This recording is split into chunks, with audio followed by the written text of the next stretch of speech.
yo lo convierto, señor, en un enriquecimiento de 15.000. ¿Y por qué ilícito? Y si en el giro de los cheques alguien hace un cheque y lo redeposita después, ¿por qué ilícito, señor? ¿Qué enorme cantidad es esta de haberse apropiado durante 5 años del poder y de todos sus dineros? Entro por fin al tema BCCI, señor, del que tanto se ha dicho. Pero recuerdo una cosa, entre julio del 90, 28 de julio, cuando no se hablaba del nuevo señor presidente, sino del juicio a Alan García, ¿no se han dado cuenta que nadie ha comentado el discurso del señor presidente este 28 de julio del 91? Porque estaban en el juicio a Alan García. Un año después seguíamos hablando del juicio a Alan García. ¿Qué obsesión, qué miedo es este? ¿Qué fantasma tan terrible? Yo creo, señor, que esto no tiene por origen, no creo la mala intención de los señores, sino la campaña promovida por enormes intereses económicos de dentro y de fuera, que quieren eliminar y aplanar todo lo que sea una respuesta o contestación a sus intereses. Eso lo digo, pero además lo hacen con ensañamiento y con odio, señor.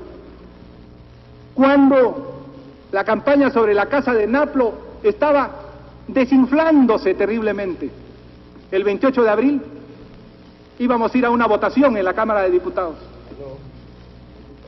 Y según lo que se decía, señor, esta vez no lo van a poder acusar a García, porque por la casa de Naplo no se puede acusar a un presidente. Me lo han dicho algunos amigos míos, personales. Pero ese 28 de abril se lanzó la segunda ola, la ola LARC, la infamia, los 50 millones en 10 bancos. Nos dedicamos a trabajar mayo y junio para desinflar eso. Y el propio autor del informe LARC se retractó y aceptó no haber investigado. Y cuando se estaba desinflando, y los acusados deberían ser los que trajeron ese informe y contrataron al abogado Mike Ortiz de la familia Picasso para hacer esa infamia, cuando se estaba desinflando, de súbito vino como una ayuda diabólica un hecho. El señor fiscal Morgenthau, fiscal de Manhattan, dijo que había 2 funcionarios sobornados por el BCCI. Y dijo, o le hicieron decir, ya no se sabe, que el BCCI había depositado dinero a nombre de 2 funcionarios. Ese día todo lo que se quiso hacer fue referir que Alan García, expresidente, tenía que ver con el soborno a los señores Neira y Figueroa. Todavía no existía el ciudadano Brian Jensen. Pero ese día todo lo que se dijo fue traer un doble telex de la agencia EFE, que fue reproducido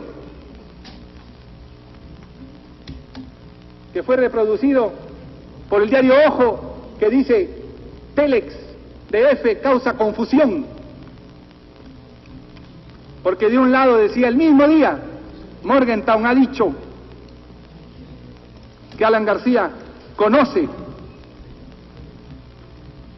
de los sobornos, y en otro lado decía, Morgenthau ha dicho que conoce de los depósitos pero no de los sobornos. El mismo diario La República dice en su parte de arriba, que ha sido leída hoy, fiscal dice que Alan García estaba al tanto de los sobornos, pero abajo dice textualmente, señor Morgenthau, que Alan García conocía de los depósitos pero no de los sobornos. Se hizo un día, o en un mismo día, 2 telex de la misma agencia, la agencia EFE, para decir, en uno, que conocía los depósitos y no los sobornos, y en el otro, que conocía de los sobornos. El señor Morgenthau, finalmente, ya que se le reconoce como autoridad canónica acá ya, un señor Morgenthau que dice, cátedra, infaliblemente como el Papa, esta persona es, esta persona no es. Ahora, a tal punto ha llegado alguna alienación que cualquier cosa que se diga en Manhattan es cierta. Y posiblemente sea cierta, pero es cierto cuando se me dice que García conocía de los sobornos, aunque después lo niegue. Y no es cierto cuando declara a la revista Sí y a la República que Alan García no tenía ningún conocimiento de los sobornos. Y cuando se lo dice al fiscal de la Nación, y el fiscal de la Nación lo declara. Entonces hay un Morgenthau que le conviene a alguna gente, y otro Morgenthau que se oculta. 26 de septiembre de 1991, entrevistado por la República, Morgenthau dice que García no conoce de los sobornos, y la revista Sí también lo dice. Hay un Morgenthau entonces que no les conviene, y un Morgenthau inventado que sí les conviene. Y entonces se dice, Morgenthau sabe muchas cosas, pero ha dicho que podría decirlas si le garantizan inmunidad y secreto para las personas que se lo van a decir a él. Por consiguiente, acusemos a García para que Morgenthau nos diga y después le damos certificado de impunidad a los que puedan decirle algo a Morgenthau sobre García. ¿Qué lógica es esta? Cuando se acerca el momento de la votación, se pone en los periódicos, Morgenthau podría decir algunas cosas sobre el BCCI si es que le dan impunidad a sus testigos. Presumamos que va a decir algo sobre García, y si lo sabe, ¿por qué no lo dice? Y si no lo dice, ¿por qué, señor, no esperan al momento en que lo diga para acusarme? ¿Por qué meten en este sancochado un tema que está en investigación por el propio Senado de la República? Porque a mí lo que más me alarma, señor, es que se salten conclusiones de una comisión senatorial del propio Senado, que está investigando el BCCI, que recién ha comenzado a investigar los Mirage y se estará enterando cómo se han ocultado los documentos. Pero ya se dice, esa comisión o no sirve para nada o ya tiene conclusión. Acusemos a García por el BCCI y por los Mirage. ¿Con qué pruebas? ¿Con qué elementos? ¿Por qué? Porque se les ocurre, porque quieren acusar. Eso no es, señor, justo, ni jurídico. Yo digo, señor, que todo eso es rumor. Recuerdo cuando el 4 o 5 de agosto había cundido el pánico, porque todo era repetir las cosas de Morgenthau. Va a hablar Morgenthau, nos trae los 10 mandamientos de la verdad, va a decir quiénes son. Ya van para 3 meses. ¿Qué ha dicho? Lo que dijo no les conviene a algunas personas. Lo que dijo no tiene nada que ver con el que está aquí de pie. El señor Brian Jensen tiene intereses o preferencias políticas bien distintas a las que tiene el expresidente Alan García, bien distintas. Inclusive un señor senador en esa ocasión decía, esto lo ayuda a Alan García, porque nadie podrá decir que Brian Jensen le llenó el bolsillo a Alan García. Lo cierto es, señor, que está individualizado quién recibió el soborno, de dónde salió el soborno, está en investigación eso, pero no, saltemos a las conclusiones. Tiene razón, pero va preso. Ese es un dicho popular y cierto, ahora que hay tantos problemas con las fuerzas del orden. Tiene razón, pero va preso. Señor, el directorio del banco en pleno, ante la comisión, ante el fiscal de la Nación o la fiscal encargada, el directorio del banco en pleno ha dicho que jamás recibió ni sugerencia ni presión de Alan García para hacer depósitos en el BCCI.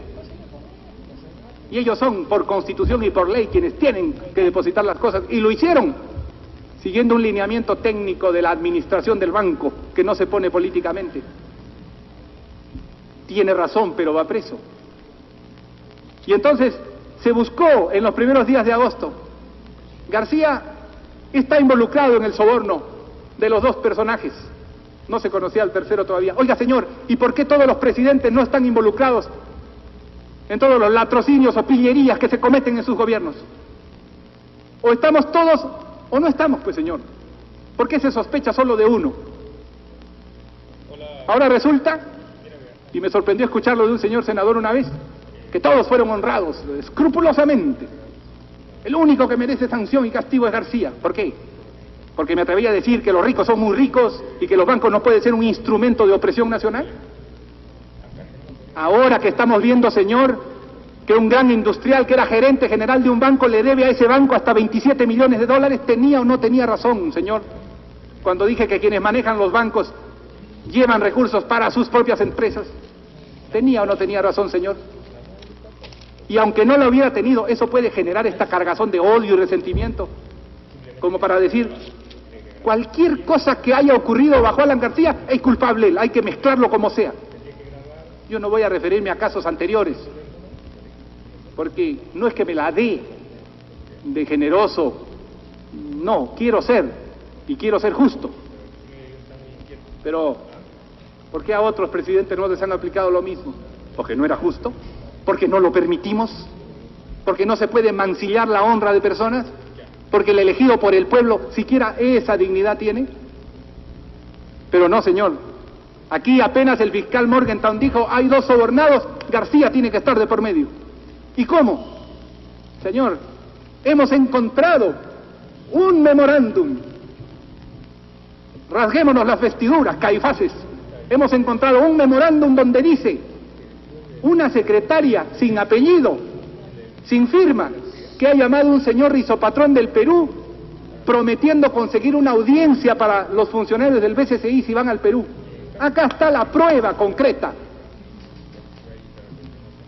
Ese señor tuvo la entereza y la nobleza, no siendo aprista, y quizás hasta antiaprista, de decir televisivamente que jamás llegó a hacer esa gestión en Palacio. ¿Cuántos se ufanan y alardean poder llamar a Palacio? Yo hablé con Alan, hablé con Fernando, con Alberto, llamé, dije, te consigo una cita, yo me encargaré de esto. ¿Cuántos hacen eso, señor? Para que un memorándum sin firma y desmentido además por su actor sirviera, señor, semanas en los periódicos hablando de Rizopatrón y el memorándum de Cecil, la secretaria. Entonces había que buscar otro elemento, perimido y decir, pero Carboneto desayunó con Calvo, eso sí, de todas maneras. ¿Y quién es Carboneto? ¿Qué decisiones toma Carboneto?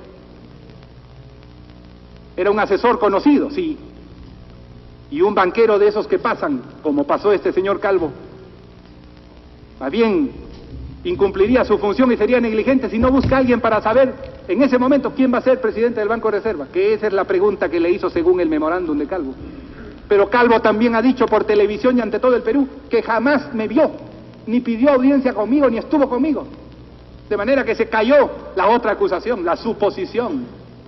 ¿Con cuántos almuerzan, desayunan y comen algunas personas, especialmente en un hotel que está muy cercano aquí últimamente, donde se hacen unos sancochados muy buenos políticos porque juntan tendencias completamente opuestas con un solo objetivo, que es seguir la persecución a García? ¿Y acaso nosotros estamos viendo quién almorzó con quién comió con quién para presumir por qué? ¿O cómo te enriqueciste o de qué manera? ¿Qué mezquindad es esta, señores? Entonces, señor, el tercer elemento, Lodi, esto es concluyente, Amer Lodi. Amer Lodi porque Jensen ha dicho, ahí está en la comisión, Jensen ha dicho que Lodi sí vio a García, esa es la prueba. ¿Y quién le cree a Jensen ahora? ¿Y quién le cree a Jensen ahora? Pero además, yo dije antes que nadie, sí señor, yo he recibido una vez al señor Lodi, me ha pedido una cita, y le reproché mediante una carta ante el Wall Street Journal que se ufanara de haber estado conmigo. Le reproché y le puse en la carta, señor, usted vino en mayo de 1986 a pedirme una cita, dizque para el presidente de la Fundación del Tercer Mundo, señor Gowar, director de la revista South. Y vino a decirme que esa es una revista que apoya al tercer mundo, las políticas heterodoxas, y que ve con simpatía el tema de la deuda, y que la Fundación del Tercer Mundo quiere lanzar investigaciones a propósito de la deuda externa. Para eso vino el señor. Recibí al director de la revista South, se publicó un artículo en la revista South, con carátula para el presidente del Perú, y esa es la prueba del soborno a Alan García. ¿Eso es suficiente para decir te llevo a la picota, como puso un diario, injustamente, innoblemente? ¿Eso es suficiente? Yo, señor, no refiero con qué otras personas ha estado el señor Lodi, porque no prejuzgo, señor. Y además, hoy en 1991, todo el mundo dice esos árabes son leprosos, ese PCCI es barco narcotraficante, el 91. Pero en el 84 trataba con el Banco de Reserva, y el 85 y el 86, y tenía importantes personalidades en su entorno, en el Perú. Pero nadie dice que estaba mal eso. ¿Por qué, señor? El otro día, señor, a propósito de una hipótesis sobre su lanzamiento a la presidencia de la República, como candidato, alguna mente malévola, sí señor, dijo, abogado del BCCI, candidato a la presidencia en el Perú. A mí me pareció, ¿sabe qué? Una jugada artera esa. Una jugada sucia. Y en política el que juega sucio solo puede ser sucio. Nosotros no jugamos con esas armas, señor. Cuando usted o cualquier personalidad importante del Perú pudo tener relación con ese banco, ¿quién sabía que el 88 lo iban a encontrar en Tampa, Florida, conexiones con el AMPA del narcotráfico. ¿Quién sabía que el 91 iba a quebrar ruidosamente?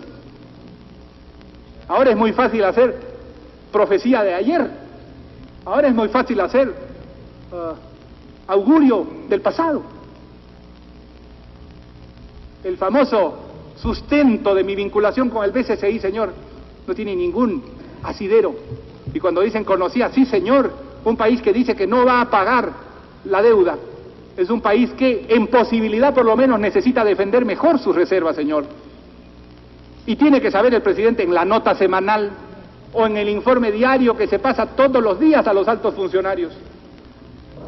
Tiene que decir allí no solo cuánto compró o vendió el banco en el día y cuánto tiene de activos netos, activos totales, sino en la segunda página dónde están sus reservas, en qué bancos y en qué modalidad, señor presidente. De manera que cuando la prensa me preguntó, ¿usted conocía que había depósitos en el BCCI? Claro que sí. ¿Por qué me voy a negar? ¿Qué vergüenza voy a tener de decir la verdad, señor? Como cuando se me dice, ¿usted construyó una casa en Naplo? Sí, señor, como cualquier peruano que quiere ahorrar construyendo. ¿Qué tiene de malo que el padre de 4 hijos construya una casa en vez de malbaratear sus ahorros en cualquier otro lugar? Yo, señor, digo, en conclusión,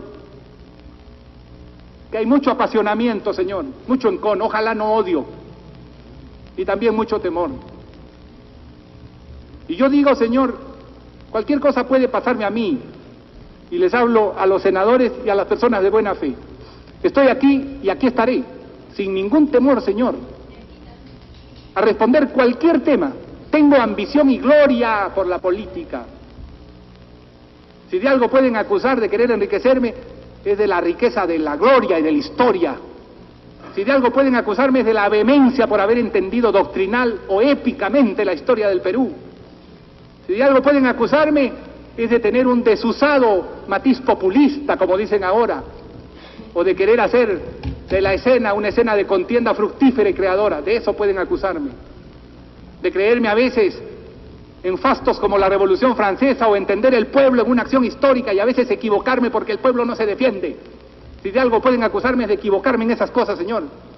Lo que jamás podrán acusarme es de enriquecerme. ¿Por qué? Porque el que se enriquece se va a gozar fuera, allá en Miami, o en París, o en Nueva York, y se va a vivir, y quiere superar su estatus de peruano, o de país subdesarrollado, viviendo allá con millones mal habidos. Yo jamás, señor. Tengo lo que tiene un hombre de clase media y he peleado con los dientes desde 1977 por tener lo que tengo. Lo dice mi historia patrimonial, que me han recortado. ¿Y por qué compró y por qué vendió? Porque trabajaba, porque no soy un comechado, porque no vivo ni de mi partido ni de la política. Porque la única ambición que tengo, señor, es la ambición de la historia. Repito, yo no he venido a pedir, ni a implorar, ni a rogar, señores. Lo único que pido es que en honor al Senado se piense solamente en los temas, se piense en los argumentos. Yo no pido exención, yo no pido que se me exima, no invoco prescripción, no, señor. Si algún error tuviera, lo pago, pero me quedo y me rectifico si tengo error. Yo creo que así podemos entendernos los políticos, señor, y no tengo temor de lo que pueda pasar, más de lo que me ha pasado. A mí no me puede pasar, señor. En la cárcel de la diatriba, donde los barrotes son titulares periodísticos. En la cárcel del odio, donde ya no contestan los teléfonos porque se interceptan. ¿Qué peor cárcel hay, señor? A mí me pueden hacer lo que quieran, esposarme. Es un honor y un orgullo, señor. Acusarme, insultarme, yo tendré mi conciencia limpia. Y mis hijos, que son los que me interesan, y los hijos de mis hijos, y los hijos de los peruanos sabrán, señor, que no mentí y que no tenía nada de lo que responder. Y sabrán que mi error fue obsesionarme por los conceptos que quizás no funcionaron, pero que sí tienen validez de objetivo.